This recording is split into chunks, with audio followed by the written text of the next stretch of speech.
सहस्त्र गुरु चैनल के प्रिय दर्शकों, मैं पुनः उपस्थित हूँ आपके लिए। शुक्र के चौथे घर में होने से क्या प्रभाव पड़ता है आपके जीवन में।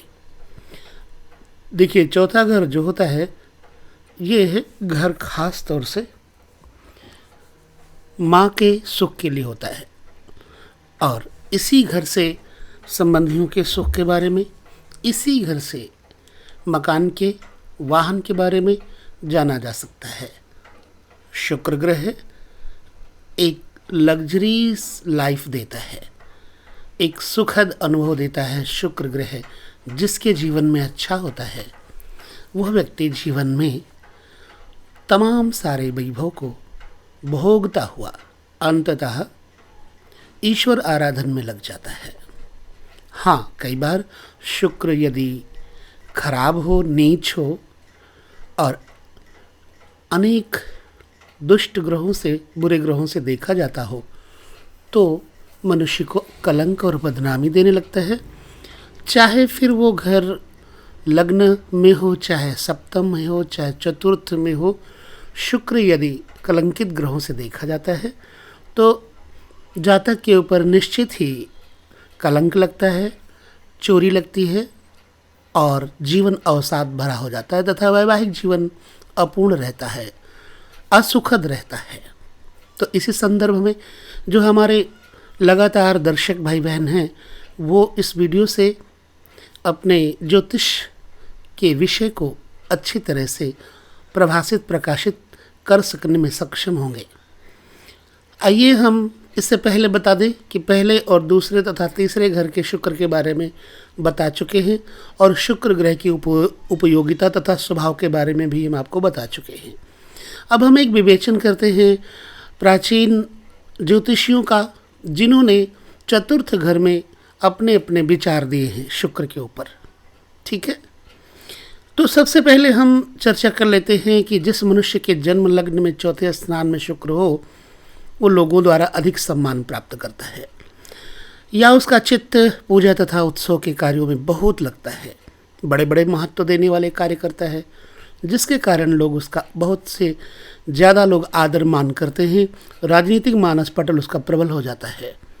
स्त्री या पुरुष, अपने और पराये कोई भी हों, वे इससे प्रसन्न व अप्रसन्न अंतःकरण से जैसे भी रहें, समक्ष में इसकी पूजा और आदर ही करते हैं। यानी पीठ पीछे चाहे कुछ कह भी ले लेकिन मुंह के सामने पूजा और आदर ही करेंगे चौथे घर में जिसका शुक्र है। यानी कि साधारण लोगों की क्रोध अथवा प्रसन्नता से इसकी कोई हानि या पुष्टि बढ़ोतरी हो सकती है क्या? नहीं। ये प्राणी अपनी चाल से मस्ताना चाल चलता रहता है और किसी की प्रसन्नता से इसका चित्त हर्ष उल्लास से प्रफुल्लित नहीं होता और किसी की रुष्टता या अप्रसन्नता से इसका चित्त विकृत या खिन्न नहीं होता, दुखी नहीं होता। वह अपने अधीन नौकर चाकर आदि लोगों की भेंट से ही पूर्ण मनोरथ हो जाता है। यह मनुष्य जन्म से ही माता का पालन पोषण करता है चौथे घर में शुक्र होने से। इसे मातृ सुख प्राप्त होता है और यह मातृभक्त तथा मातृ सेवक होता है। ये भाव है। अच्छा, इसी बात पर जीवनाथ महाराज ने चतुर्थ स्थान के शुक्र वालों के ऊपर टिप्पणी की है। कहते, सुख स्थाने शुक्रे प्रभवति यदा जन्म समय महत्वम पूज्यत्वे भवति च समत्वम तनुभृताः। जिस मनुष्य के जन्म समय में शुक्र चतुर्थ भाव में हो वो महान पूजनीय होता है। दूसरों के नाराज होने से या प्रसन्न होते रहने से वो कोई फर्क नहीं उसके ऊपर पड़ता, वो एक समान रहता है। जन्म समय से ही उसे मात्र सुख बहुत होता है और इसे गाय, हाथी और उत्तम घोड़ों का अधिक सुख प्राप्त होता है। भाव ये कि जिस मनुष्य की जन्म कुंडली में चतुर्थ भाव में शुक्र होता है वो एक विशेषता आदरणीय व्यक्ति होता है। लोग इसका आदर मान करके अपने को धन्य मानते हैं। दुखेषु अनुद्विग्न मनः सुखेषु विगत स्पृहाः। ऐसा योगी जन की वृत्तियों का ये पुरुष होता है और इसके दरवाजे पर गौओं के दर्शन होते हैं, हाथी चिंगाड़ते हैं और घोड़े हिनहिनाते हैं, अर्थात ये प्राणी सर्वविध ऐश्वर्य का उपभोग करता है। इसी पर एक कल्याण वर्मा ने अपनी टिप्पणी दी है चौथे घर के शुक्र के ऊपर। आइए इनके भाव जानते हैं। बंधु सुहत सुख सहितम वाहन परिच्छद समृद्धम। ललितमदीनम सुभगम जनयति हिबुके नव शुक्र नरम शुक्र। तो जिस जातक के चतुर्थ भाव में शुक्र हो तो इसे बंधु सुख, मित्र सुख, वाहन सुख, अन्न और वस्त्र का तथा घर का सुख होता है। इस शरीर से सुंदर, स्वभाव से उदार पुरुष होता है। अर्थात शुक्र के चतुर्थ भाव में होने से जातक को सभी प्रकार के भौतिक सुख प्राप्त होते हैं। स्त्री निर्जिता सुख यशो धन बुद्धि विद्या वाचालको भृगुसुते यदि बंधु याते। वैद्यनाथ ने कहा है कि चतुर्थ भाव में शुक्र के होने से जातक स्त्री के वशवर्ती होता है। इसे सुख, यश और धन वृद्धि तथा विद्या प्राप्त होते हैं और ये बहुत बोलने वाला होता है। प्रधानम धनाप्तिम वशिष्ठ कहते हैं कि यह प्रधानमंत्री तथा धनी होता है। पर दयित विचित्री वासवासी बिलासी बहुविध बहुभोगी राजपूज्यश्चिरायु। अर्थात चतुर्थ भावस्थ शुक्र का जातक दूसरों का मित्र, विक्षिप्त स्वभाव का, घर में ही अधिक रहने वाला, बिलासी, कई प्रकार के उपभोग बहुत समय तक प्राप्त करने वाला, राजपूज्य, दीर्घायु, पराक्रमी और उत्तम स्त्री तथा परिवार से युक्त होता है। चांदी के रूप में इसके घर बहुत धन रहता है। विपुल धान्य और दूध दही घर में होता है। स्त्री के आश्रय से सुख मिलता है। फूलों के हार, वस्त्र आदि से इसका घर सुंदर लगता है। वशिष्ठ ने ये बात कही है। अब जयदेव ने भी चौथे घर के शुक्र वालों के ऊपर एक टिप्पणी की है। कहते हैं कि यह भूमिपति होता है, इसके मित्र अच्छे होते हैं, इसे घर का और वाहन आदि का सुख प्राप्त होता है। ईमानी, सुखी, आनंदी तथा धार्मिक वृत्ति का होता है। सुखे भार्गवे वैभवम मानवानाम सुखम दीयते वे अनजनन्याथेष्टम। जागेश्वर महाराज कहते हैं कि यह भूमिपति होता है और मित्र अच्छे होते हैं। चतुर्थ भाव में शुक्र के होने से मनुष्य को माता का सुख यथेष्ट मात्रा में मिलता है। ये राजा द्वारा सम्मानित और ऐश्वर्यशाली होता है। इसके आश्रय में गायक, पंडित और वेद पाठी विद्वान रहते हैं। काशीनाथ महाराज ने टिप्पणी की है चौथे घर के शुक्र वालों के ऊपर कि शुक्र के सुख भाव में होने से जातक सुखी, विद्वान, धनी, ग्राम का मुखिया, विवेक संपन्न तथा कीर्तिमान होता है। ये बहुत स्त्रियों से युक्त होता है। चलिए हम एक और महात्मा की, एक और दार्शनिक ज्योतिषी की बात को देखते हैं कि चौथे घर में शुक्र वालों के ऊपर इन्होंने क्या टिप्पणी की है। इन्होंने कहा है कि लग्न से चतुर्थ शुक्र के होने से जातक जन्म से ही निर्धन, कफ रोग तथा नेत्र रोग से पीड़ित होता है। अब ऐसा क्यों कहा, हम आगे बात करेंगे। ढूंढीराज महाराज ने भी अपने विचार दिए हैं चौथे घर के शुक्र के ऊपर। उन्होंने कहा चतुर्थ भाव में शुक्र के होने से प्राणी को मित्रों से, जमींदारी से, अपने गांव से और उत्तम वाहन, मोटर आदि की सवारी से कितने प्रकार के सुख प्राप्त होते हैं।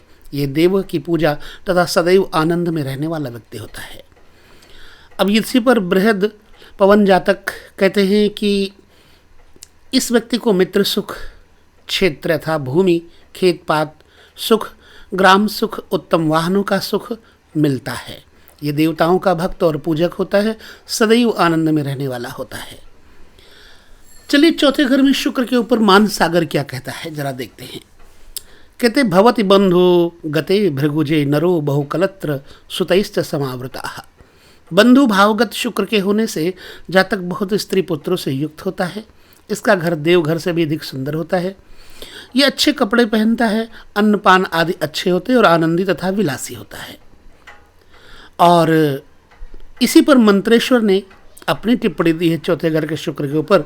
कहते सुख भाव में भृगुपुत्र के होने से यानी शुक्र के होने से जातक को अच्छा घर, अच्छा वाहन, अच्छे आभूषण, वस्त्र तथा अच्छे सुगंधित पदार्थ प्राप्त होते हैं।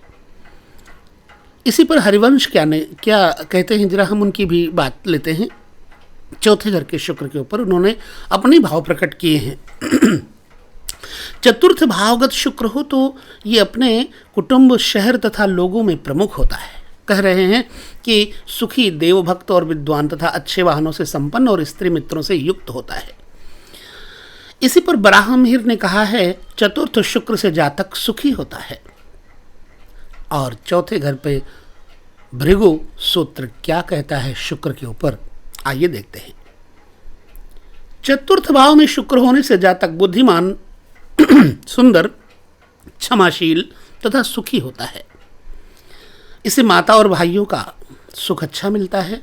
30वें वर्ष घोड़े और वाहन मिलते हैं, यानी 30 वर्ष की आयु में गोधन, दूध, दही इत्यादि तो भरा होता है। चतुर्थेश बलवान हो तो घोड़े और पालकी, सोने के आसन आदि वैभव प्राप्त होते हैं।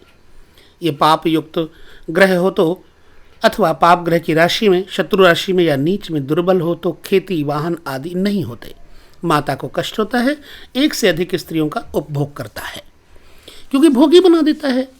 अच्छा, इसी पर पाश्चात्य मत का क्या कहना है चौथे घर के शुक्र के ऊपर? यदि शुक्र पीड़ित ना हो तो जीवन भर अच्छा सुख मिलता है, पैतृक संपत्ति मिलती है, माता पिता का सुख बहुत अच्छा मिलता है, आयु का उत्तरार्ध बड़ा सुख पूर्वक बीतता है और मौत अच्छी स्थिति में होती है। सूर्य और चंद्रमा से शुभ योग हो तो विजय और लोभ प्राप्त होता है। लोभ यानी लालच प्राप्त होता है। स्थावर स्टेट मिलती है। मंगल से अशुभ योग हो तो आयु के अंतिम भाग में बहुत खर्च करना पड़ता है। चौथे घर के शुक्र के ऊपर इतने सारे मतों के बाद आइए अब देखते हैं विचार और अनुभव क्या कहता वर्तमान काल में। कहते कि सभी प्रायः शास्त्रकारों ने चतुर्थ भाव के शुक्र के ऊपर अपनी अपनी टिप्पणी अच्छी दी है, शुभ बताए हैं, लेकिन शुभ फल मिलता कब है? जब पुरुष राशियों में हो तो। गौरी जातक कार ने अतीब अशुभ फल बताया चौथे घर के शुक्र के ऊपर, और ये शुक्र पुरुष राशियों में हो तो मात्र सुख पूर्ण नहीं मिलता। पुरुष राशियां कौन सी हैं मैं पहले बता चुका हूँ। यदि माता जीवित रहे तो सदैव रोगग्रस्ता रहती है। जातक को पैतृक संपत्ति की प्राप्ति होती है, किंतु ऐश आराम में अथवा भारी भारी व्यवसायों में बहुत ज़्यादा खर्च करने से संपत्ति खत्म हो जाती है। उसके बाद अपने भारी मेहनत से धन प्राप्ति होती है, स्त्रियों से सहायता मिलती है अच्छी तरह से, और चौथे भाव शुक्र के जातक नौकरी भी करते हैं, साथ ही और भी धंधे करते हैं।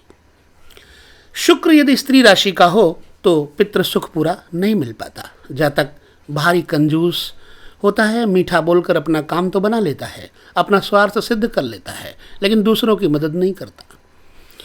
36 वर्ष, वास्तव में 32 वर्ष तक अस्थिर रहता है ऐसा व्यक्ति मेरे मत से। कुछ समय नौकरी, कुछ समय कोई व्यवसाय करता है, अंत में व्यापार में स्थिर हो जाता है और कीर्ति लाभ करता है। पुरुष राशि का चतुर्थ भाव शुक्र हो तो जातक की स्त्री जो होती है सुंदर और आकर्षक होती है। पुरुष राशि का चतुर्थ भाव में शुक्र हो तो इसकी स्त्री सुंदर होती है और आकर्षक होती है। अगर स्त्री राशि में शुक्र हो तो स्त्री साधारण होती है। वृष या तुला का शुक्र हो तो स्त्री बहुत ही साधारण और कुरूपा होती है। वृष, कन्या, मकर तथा मीन राशियों में शुक्र हो तो द्विभार्या योग बन जाता है। कर्क, वृश्चिक तथा मीन में शुक्र हो तो घर बार नहीं होता। इस स्थान का साधारण फल ये है कि विवाह के बाद भाग्योदय होता है, अपना घर बार होता है, आयु का अंतिम भाग अच्छा बीतता है, किंतु यह समय स्त्री के वश में रहने का होता है। बड़े लोगों से स्नेह होता है, यानी बड़े बड़े लोगों के साथ प्रेम रहता है, उनसे सहायता मिलती है। पहला बेटा होता है, यानी प्रथम संतान पुत्र होता है। जैसे तीसरे स्थान का शुक्र स्त्री चिंतन करवाता है, वैसे ही चतुर्थ भाव का शुक्र हमेशा आर्थिक चिंता करवाता है। आयु के 24, 26 और 36वें वर्ष में शारीरिक कष्ट बहुत होता है। तीसरे या छठे वर्ष में घर में किसी ज्येष्ठ व्यक्ति की मृत्यु होती है। तीसरे या छठे वर्ष में माता और पिता में से किसी एक की मृत्यु बचपन में हो जाती है। जो जीवित रहे उसका सुख 45वें वर्ष तक मिलता है। तो ये बात चतुर्थ स्थान के शुक्र के ऊपर मैंने कही है। यदि आप लोग के कुंडली में चतुर्थ स्थान पर शुक्र है तो हमें अपने अनुभव लिख करके ज़रूर बताएं, अपनी टिप्पणी दें। मेरा प्रयोजन यही है, सिर्फ श्रेय यही है कि आप सब लोगों को ज्योतिष के बारे में अच्छी नॉलेज हो सके। और वर्तमान में ज्योतिष के कतिपय विद्वान स्वार्थ सिद्धि के लिए अनौपचारिकता औपचारिकता के तहत कुछ न कुछ कहते रहते हैं, धन लाभ हो, लोभ हो। इसका ऐसा मेरा मंतव्य नहीं है कि उनके ऊपर कोई टिप्पणी कर रहा हूँ, किंतु सत्य तो यही है कि ज्योतिष ग्रंथ जो है वो वेद का तीसरा नेत्र कहा गया है। और ज्योतिष आज से नहीं, दैवज्ञ लोग प्राचीनता से चले आ रहे हैं। व्यास, जैमिनी, पैल और भृगु जी आप सब जानते ही हैं। तो कहने का मतलब है ज्योतिष पुरातन है, सत्य है। भगवान श्री कृष्ण ने ज्योतिष पर भी चर्चा की है। हमारे तुलसीदास जी महाराज परम ज्योतिषी थे और बाबा वाल्मीकि जी ने भी कलयुग के बारे में बहुत कुछ लिख दिया है। हर एक ग्रंथ में ज्योतिष भरा पड़ा है। यदि आप ज्योतिष को मानते हैं तो अपनी श्रद्धा ना खोएं। और इससे ज़्यादा मैं कुछ न कहते हुए यही कहूँगा कि इस चतुर्थ भाव के शुक्र से आप कितना संतुष्ट हैं हमारे इस विचार से, ज़रूर बताएं।